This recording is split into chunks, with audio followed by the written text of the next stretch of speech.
Dans la première vidéo, on a vu l'histoire du parti En Marche, actuellement Renaissance.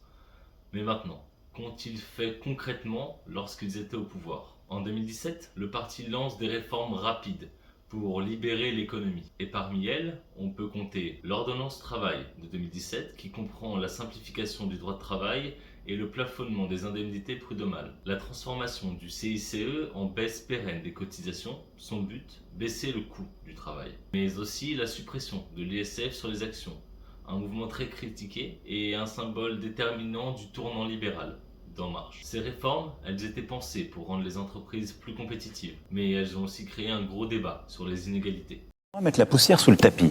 Oui. Le parti En Marche a beaucoup compté sur les innovations, le soutien aux startups, le développement de la French Tech, la réforme sur la SNCF, le plan IA et bien d'autres. Tout ça constitue des investissements massifs dans le numérique et une réforme de l'apprentissage. Et on peut aussi parler du plan France 2030 sur les technologies, l'énergie et l'industrie. Le but est de moderniser la France et d'attirer plus d'entreprises. Malheureusement pour lui, le parti d'Emmanuel Macron a été confronté à deux grandes crises majeures. La crise des Gilets jaunes et le Covid-19.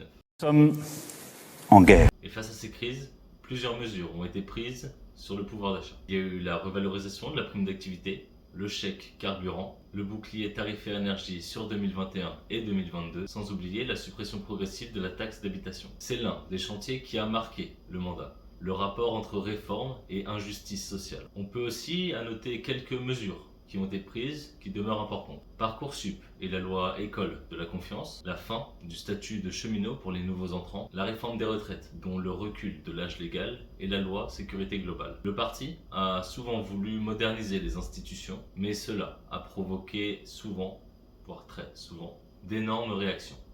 Non, j'ai pas d'amis. En résumé, le Parti En Marche, c'est une modernisation très rapide avec des réformes parfois perçues comme brutales. Une capacité à répondre au présent en période de crise, mais qui peut aussi créer un clivage social très important. Une orientation européenne forte qui peut aussi être perçue comme une perte de lien avec les milieux populaires. Et un accent sur le numérique, l'innovation et les entreprises que certains peuvent aussi appeler comme une présidence des riches. Pour conclure, En Marche, Renaissance, c'est un parti qui a transformé la France très vite, parfois trop vite pour certains. C'est la fin de cette vidéo, n'hésite pas à me dire ce que t'en penses en commentaire, et pour le prochain épisode, on va parler d'un parti qui divise autant qu'il rassemble.